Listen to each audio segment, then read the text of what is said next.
वसुदेवसुतं देवं कंसचाणूरमर्दनम्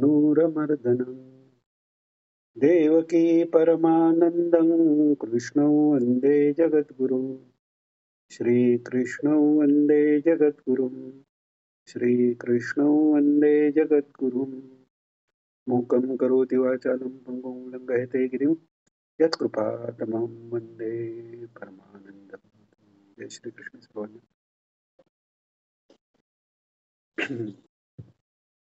काल आपण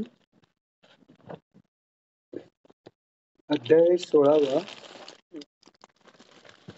श्लोक 13 झालेला आणि श्लोक 14 आपण सुरुवात केली.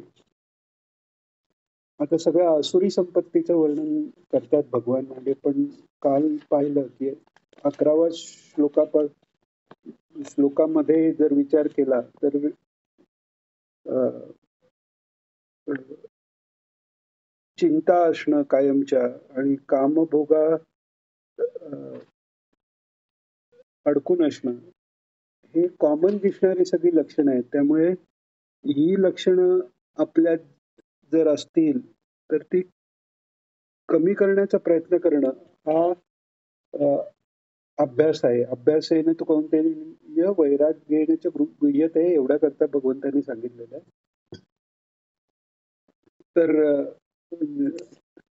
तसा जर अभ्यास झाला नाही तर मग तो माणूस 12व्या श्लोकात 13व्या श्लोकात सांगितल्याप्रमाणे पहिल्यांदा आशापाशात सगळा बद्ध होतो, क्रोध परायण होतो आणि सगळं जे आयुष्य आहे ते अन्यायाने सगळ्या बाह्य पदार्थांचा द्रव्याचा संग्रह करण्यात तो घालवतो.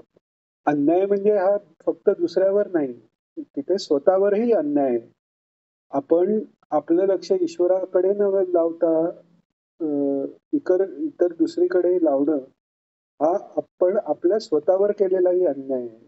तर त्यामुळे असा तो अन्यायाने अर्थसंचयाकडे लागतो आणि मग अर्थसंचयाकडे लागताना हे मला मिळावं, हे मी मिळवलंय, हे मला अजून पुढचं मला मिळवायचंय ते मी मिळवीन आणि मी आतापर्यंत इतकं वित्त कमवलंय, द्रव्य कमवलंय, आध्यात्मिक द्रव्यही असेल, व्यावहारिक द्रव्य असेल आणि अजूनही मी पुढे बोलवीन अशा ह्यानी तो अहंकार त्याचा तयार व्हायला लागतो आणि मग त्याची पुढची स्थिती म्हणजे 14वा श्लोक 16व्या अध्यायातला असो मया हतः शत्रुर्हनिष्ये चापरानपि ईश्वरोऽहम् भोगी सिद्धोऽहम् बलवान सुखी. असो म्हणजे तो शत्रू मया हता म्हणजे मी मारलाय. मग माझ्याकडनं मारला गेला म्हणजे ठारच मारायला पाहिजे असं नाही. आपण व्यवहारात विचार करतो आपल्या प्रोफेशन मध्ये असेल किंवा आपल्या कुटुंबात असेल, कोणाशी तरी आपली चढाओढ असते आणि त्या चढाओढीत मी अमक्याला हरवलं आणि मी पुढे आलोय म्हणून मी श्रेष्ठ आहे. ईश्वरोहम, ईशत्व म्हणजे इच्छा करून ती पूर्ण करण्याची शक्ती ही ईश्वराची आहे. ती अमर्याद जेव्हा होते तो ईश्वर होतो. पण आजूबाजूच्या जगात मला जेवढं करायचंय तेवढं मी करू शकतो असा तो अहंकार, माझ्या कार्यक्षेत्रात मीच ईश्वर आहे ह्या छोट्या लेवल पासून हिरण्यकशिपू सारखा पूर्ण जगताचा ईश्वर मी आहे इथपर्यंत कोणत्याही लेवलचा अहंकार हा या असुरी संपत्तीत येतो आणि मी इच्छा केलेलं मिळवायला समर्थ आहे आणि ते भोगणाराही मीच आहे, अहमभोगी. आणि ते भोगण्यासाठी मिळवण्याची सिद्धी माझ्यात आहे म्हणून अहम सिद्धोहम आणि बलवान सुखी, मी बलवान आहे. बल कशाचं तर सगळं पाहिजे ते मिळवण्याचं बल माझ्यात आहे आणि म्हणून मी माझ्या प्रयत्नाने मी सुखी आहे असा तो अहंकार त्याच्या मनात निर्माण होतो. म्हणजे माझे जे शत्रू आहेत त्यांचा पराभव मी केला, मारला म्हणजे मारलं ठारच मारायला पाहिजे असं नाही, त्यांचा पराभव मी केला, दुसऱ्यांचाही करीन आणि मी ईश्वर आहे, मी ऐश्वर भोगणार आहे आणि मी सर्व सिद्धीने युक्त आहे, बलवान आहे आणि म्हणूनच मी सुखी आहे अशा अहंकारात तो जातो. आणि मग अजून काय करतो ते आता 15व्या आणि 16व्या श्लोकात आपण बघू. आढ्यो बीजनवानस्मि कोऽन्योऽस्ति सदृशो मया यक्षे दास्यामि मोदिष्य नित्यज्ञानविमोहिताः अनेकचित्तविभ्रान्ता मोहजालसमावृताः प्रसक्ताः कामभोगेषु पतन्ति नरकेषु आढ्य आढ्य म्हणजे धनाढ्य आपण म्हणतो ना. आढ्य म्हणजे पजेशन असलेला, म्हणजे ताब्यात ज्याच्या आहे. काय आहे तर श्रीमंती म्हणजे धनाढ्य. आढ्य म्हणजे इथे कोणत्या तरी वित्तानी युक्त असा तो आहे, असा मी आहे असं त्याला वाटतं. आढ्य आढ्य आणि अभिजनवानस्मी म्हणजे अभिजनवानस्मी म्हणजे मी श्रीमंतही आणि एक तर श्रीमंती आणि दुसरी सत्ता. सत्ता काय आहे? तर सत्ताचा खरा अर्थ आहे की सतच्या जवळ असलेली ती सत्ता म्हणजे कायम टिकणारे. पण व्यवहारात जी सत्ता आपण म्हणतो किंवा जो कंट्रोल आपण म्हणतो तो कशाने येतो किंवा जो मोठेपणा म्हणतो ते जास्त लोक माझ्या इच्छेप्रमाणे वागतात. म्हणजे अभिजनवान म्हणजे मोठं कुटुंब असणारं असं नाही. मोठे जन म्हणजे ज्याचं परिवार खूप मोठा आहे. परिवारात नातेवाईकही आले, मित्रमंडळी आले. असा मी परिवार मोठा आहे म्हणजे माझ्या करता माझ्या अनुकूल वागणारे भरपूर लोक आहेत असा त्याचा केवळ समज असतो.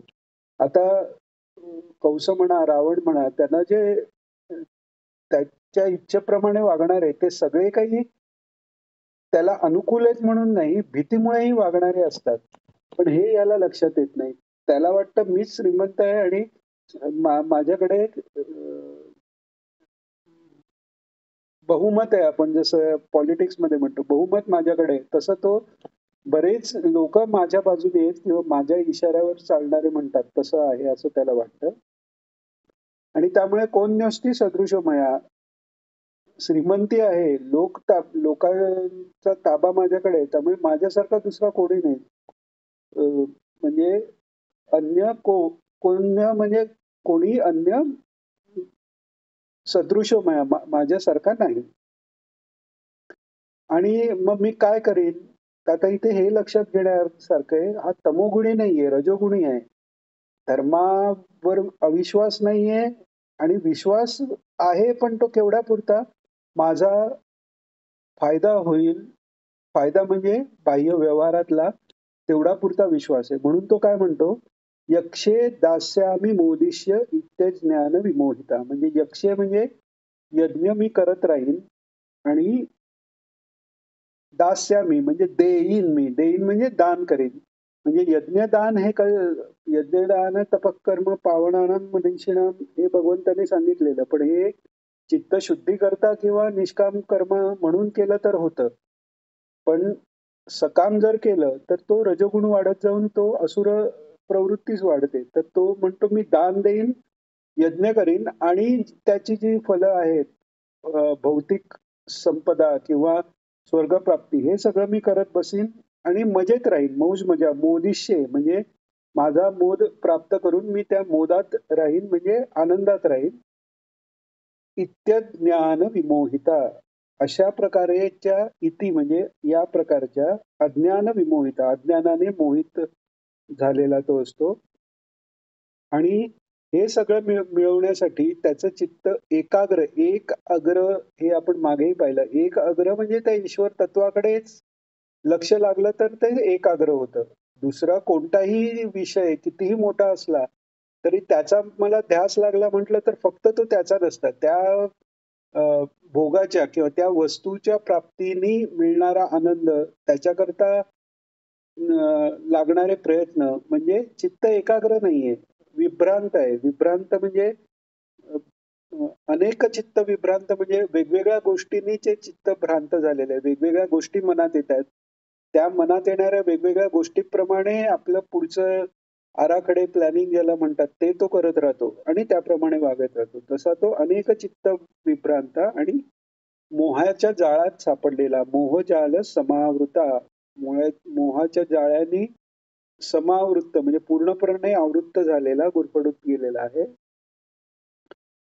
आणि प्रसक्त हा विशेष करून आसक्त झालेला तो प्रसक्त कशात तर कामभोगेषु कामभोगात विषयांच्या भोगात आसक्त झालेला त्याची स्थिती काय होते पतंती नरके शुचौ म्हणजे यज्ञ आणि दान पण तो करतोय पण ते करताना जर वृत्ती चांगली नसेल तर तात्पुरतं व्यवहारातला काही आनंद किंवा काही भोग मिळेल किंवा तात्पुरता स्वर्गलोक मिळेल पण ते करताना जे अहंकार वाढवला त्या अहंकाराने लोकांना दुखवलं गेलं किंवा काही पापकर्म केली तर त्यामुळे जरी स्वल्प काळाकरता स्वर्ग मिळाला तरी अहंकार वाढवून मीच भोगी मीच बलवान मीच ईश्वर म्हणजे माझंच सगळ्यांनी ऐकलं पाहिजे या वृत्तीने दुसऱ्यांच्या मनाचा विचार न करून जेव्हा माणूस वागायला लागतो तेव्हा तो त्याची नरकाची सोय करून ठेवतो त्या नरकात अशुची अशा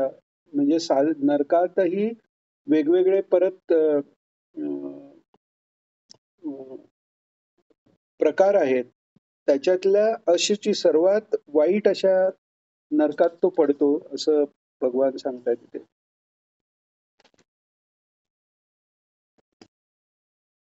तर असे ते आसुरी प्रवृत्तीचे लोक नरकात त्या वाईट म्हणजे सर्वात अपवित्र अशा अशुच अपवित्र अशा नरकात पडतात आणि दुसरं त्यांचं लक्षण अजून काय असतात की आणि ही का मुद्दामून सांगितलेत कारण आसुरी प्रवृत्ती ही दैवी प्रवृत्तीचं ढोंग आणून केलेली दंभासकट असते त्यामुळे वरकरणी दिसताना आणि इवन त्या आसुरी प्रवृत्तीच्या माणसालाही मनापासून असं वाटत असतं की मी जे करतोय ते धर्माचरण आहे का कारण तो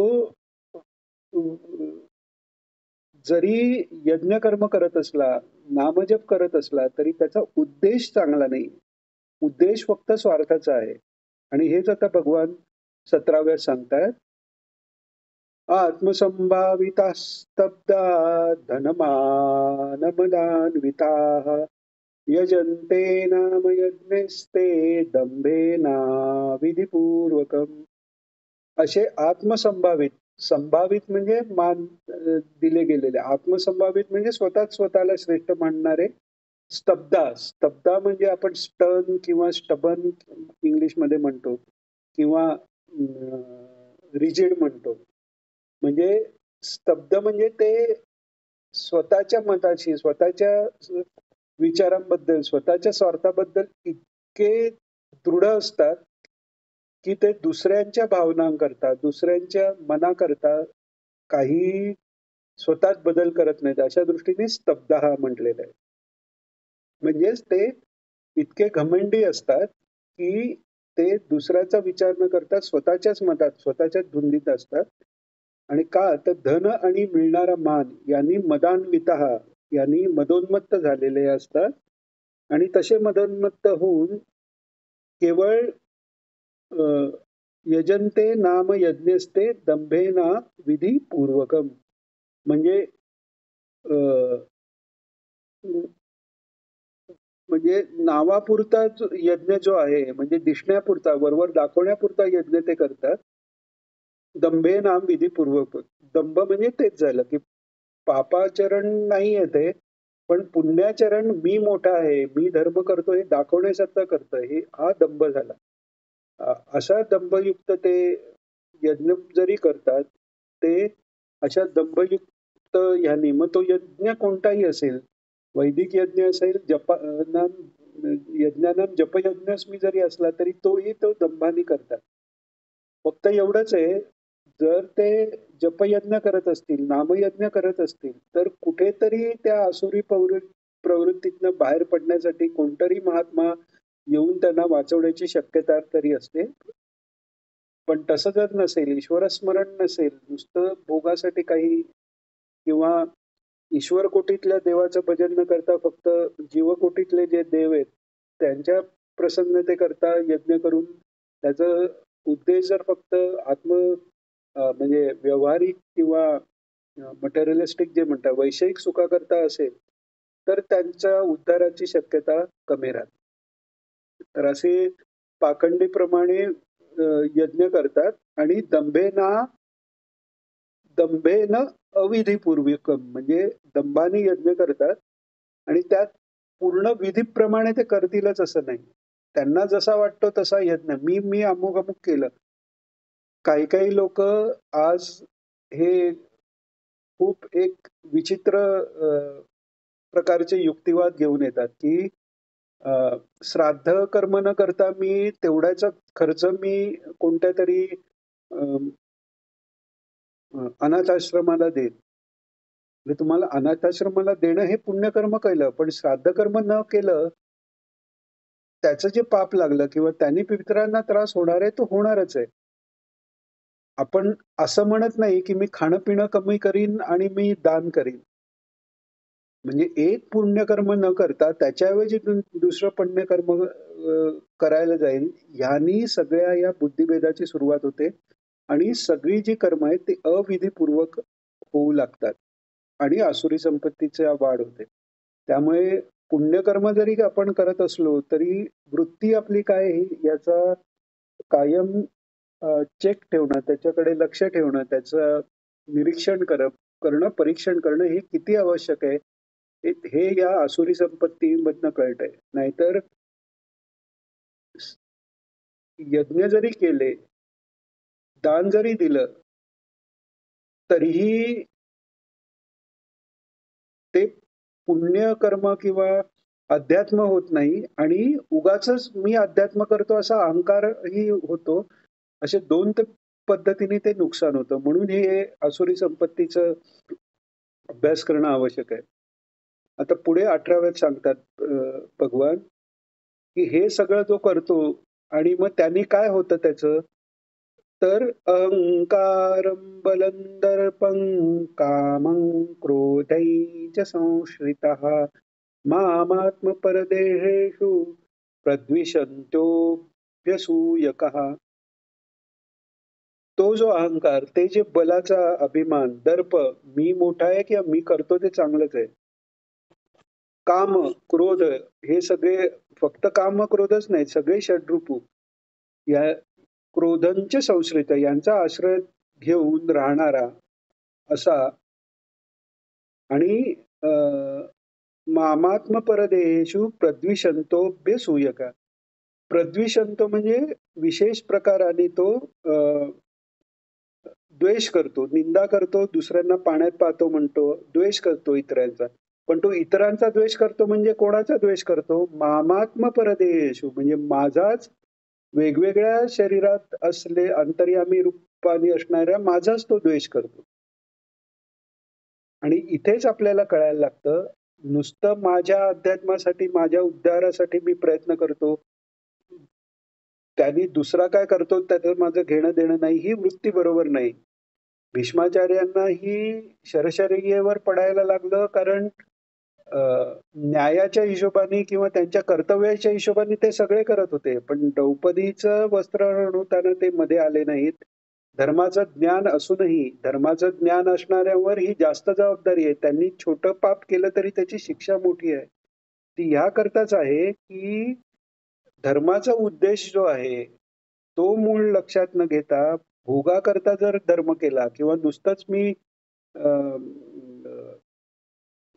माझ्या जी प्रतिज्ञा आहे त्याच्याकरता मी असा वागतो ही म्हणून सुटका भीष्माचार्यासारख्या महाभागवतांचीही नाही. अर्थात ते महाभागवत असल्यामुळे त्यांची गती ही खूप वंदनीय आहे की श्रीकृष्णांकडे बघता बघता त्यांचे प्राण अनंतात विलीन झालेत. काही ज्योत त्यांच्यापासून कृष्णापर्यंत गेली वगैरे असं नाही, तिथल्या तिथे ते सच्चिदानंद स्वरूप झालेत.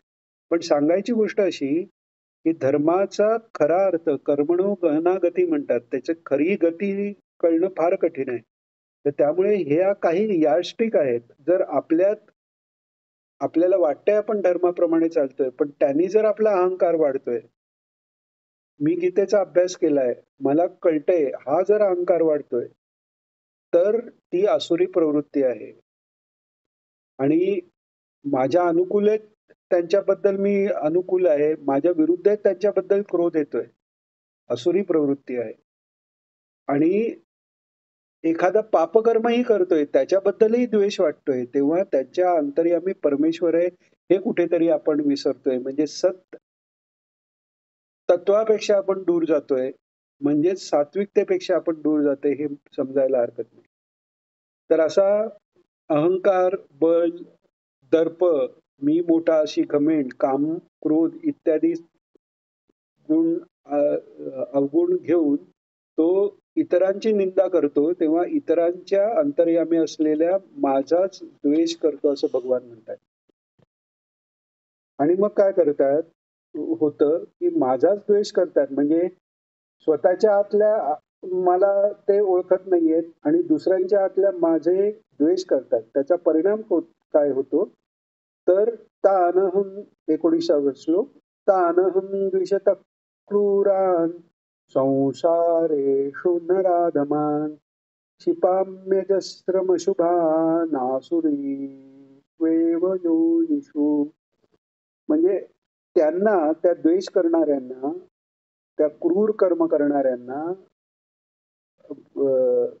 मी संसार येशू नराधम, त्या नराधमांना, नर असून सुद्धा अधम जे आहे, कारण त्यांची कर्म अशी आहेत की पुढे अधम योनीत जाणार आहेत, म्हणून ते नर असून सुद्धा अधम आहेत, त्यांना मी संसारात पुन्हा पुन्हा आसुरी योनीतच टाकतो, हे भगवान सांगतायत. हे जर लक्षात आलं, लवकर आपल्या लक्षात आलं, तर खऱ्या धर्माकडे, खऱ्या अध्यात्माकडे आपली प्रवृत्ती होईल. त्याकरता ही आसुरी संपत्ती भगवान सांगतात. आता 20वा श्लोक. आसुरीं योनिमापन्ना मूढा जन्मनि जन्मनि माम प्राप्यैव कौन्तेय ततो यान्त्यधमां गतिम्. आणि असा मी पुन्हा पुन्हा त्यांना संसारात टाकतो, तर त्यांनी काय होतं, हे जे मूढ आहे ते आता इथे पुन्हा अर्जुनाला कौन्तेय म्हटलेलं आहे, कारण सात्विकता कुंतीची जी आहे, जे आलेलं प्रारब्ध सहन करणं आणि त्याच्यात दुःख जरी आलं तरी कुंती म्हणते की त्या विपदा आमच्यावर येऊन दे, कारण त्या विपदेत आम्हाला तुमचा सहवास घडतो. आम्ही दुःखात असलो की तुम्ही आम्हाला, संकटात असलो की तुम्ही आम्हाला भेटायला येता. त्यामुळे दुःख आम्हाला असावीत, कारण तुम्ही जास्त जवळ जाता. अशी मागणारी जी कुंती ती तुझी आई आहे आणि ती खरी सात्विकता आहे, ती दैवी संपत्ती आहे. माझा अहंकार वाढवायला माझा जय व्हावा ही बुद्धी उपयोगाची नाही. धर्माच्या रक्षणाकरता धर्माचा विजय व्हावा याकरता मी ईश्वराच्या कार्यात भाग घेतोय, ही दैवी संपत्ती. हे लक्षात येण्याकरता कौन्तेय म्हणून म्हटलंय अर्जुनाला. तर भगवान म्हणतात, हे कौन्तेया, हे जे मूढ लोक आहेत ते पुन्हा पुन्हा जन्मतात. हा पुन्हा पुन्हा त्यांना दिलेला चान्सही असतो, पण ते पुन्हा पुन्हा जन्मून सुद्धा ते मूर्ख लोक मला प्राप्त न होता पुन्हा पुन्हा आसुरी योनीतच जन्मतात. आणि उलट एका जन्मानंतर पुढच्या जन्मात अजून ते नीच गतीला प्राप्त होतात. माम अप्राप्येव, मला न प्राप्त करता ततो यांत अधमाम गती, म्हणजे अधमा गतीपेक्षाही परत त्यापेक्षाही अधम गती, म्हणजे खाली खाली ते जात राहतात.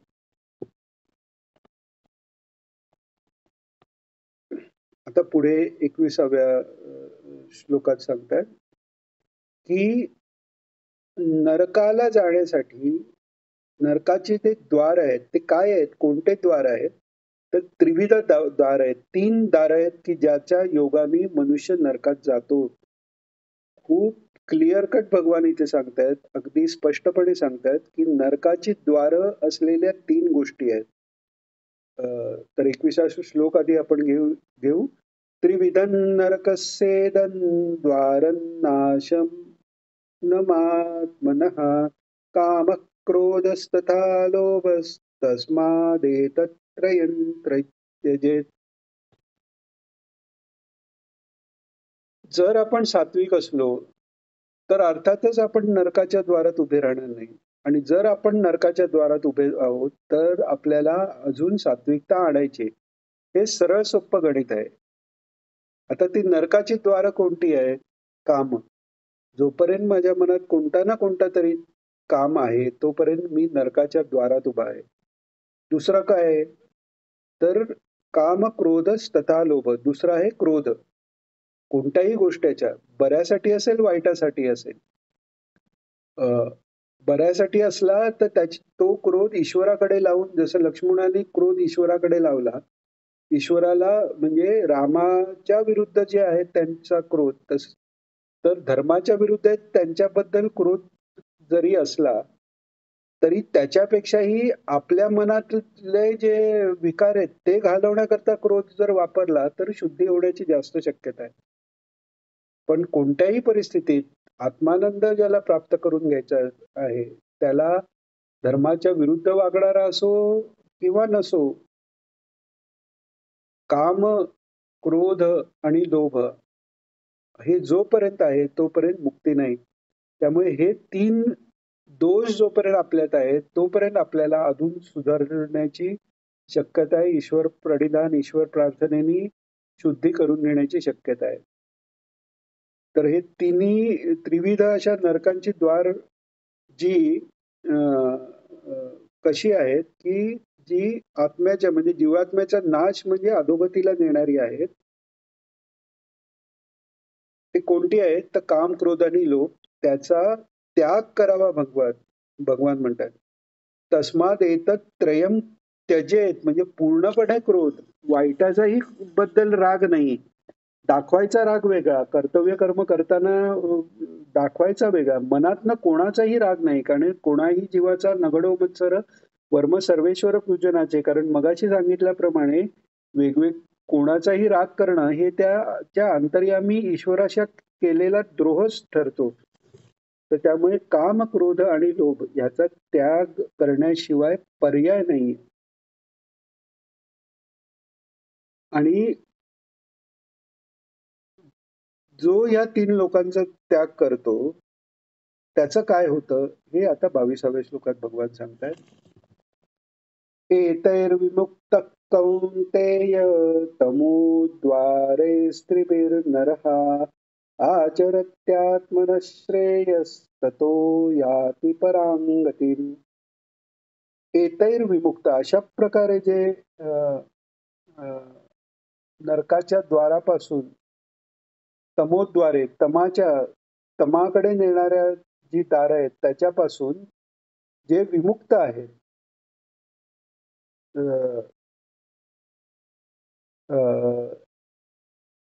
ते म्हणजे त्याच्यातनं जे मुक्त झालेले आहेत पूर्णपणे. विमुक्त म्हणजे आत्ता मुक्त झाला परत अडकेल असं नाही, कायमचे जे मुक्त झालेले आहेत असे पुरुष किंवा असा पुरुष आपलं कल्याणाचंच आचरण करतो. म्हणजे आचरत त्यात मनश्रेयस ततो यांती कृपम. आपल्या आत्म्याचं म्हणजे जीवात्म्यापासून परमात्म्यापर्यंत जाणारे प्रयत्न म्हणजेच कल्याणाचं आचरण करतो. तो त्या परम गतीला प्राप्त होतो. अर्थात मला प्राप्त होतो, माझ्यापर्यंत येऊन पोचतो, माझ्याशी एकरूप होऊन जातो. आणि त्याच्या विरुद्ध वागणारा जो आहे, ज्याचं आचरण कल्याणकारी नाही, त्याचं काय होतं ते 23व्या श्लोकात सांगतात. यशास्त्र विधिमुत्सृज्य वर्तते कामकारतः न ससिद्धिमवाप्नोति न सुखं न परां गतिम्. व्यवहारात लोकांना दिसतं जो अध्यात्माच्या मार्गाने चाललाय, सरळपणाने चाललाय, त्याला त्रास होतोय. कलियुगाचं हे लक्षण आहे की धर्माप्रमाणे चालणाऱ्याला विरोध आहे, त्रास आहे. पण हे वरकरणी आहे. बाह्य म्हणजे जे मायामय आहे किंवा जे फक्त आभास आहे, त्या आभासात त्रास वाटत असेल, पण खरं ते कल्याण आहे.